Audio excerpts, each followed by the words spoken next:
Bueno, parte 2 del video de la PU1617. La 16 se me rompió hace ya varios años. Estaba trabajando en un extremo de dirección con el lado de la boca y bueno, se desbocó. Pero no que se desbocó en unas décimas. Se partió, literalmente se partió. Y la de 17 estaba haciendo un trabajo en un motor Fiat y la estriga explotó, literalmente explotó. Así que bueno, en esa época, si bien tenían garantía de por vida estas llaves, para poder ejecutar esa garantía pedían factura de compra.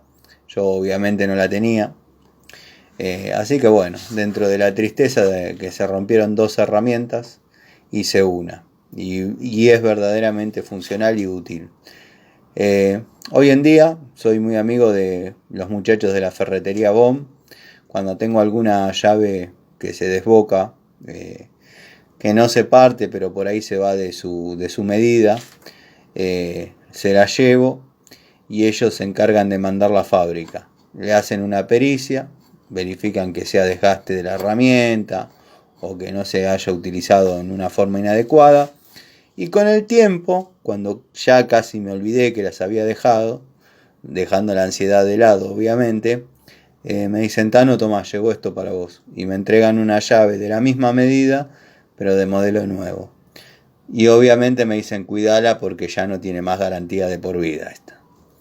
Estos modelos sí, venían con garantía de por vida y hasta el día de hoy se siguen respetando.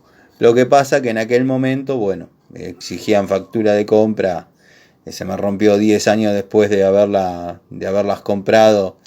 Aparte, ¿qué factura me van a hacer si las compré en la ferretería del Mudo y en la ferretería del Gallego? Que nada, conocían la factura cuando tomaban mate nomás.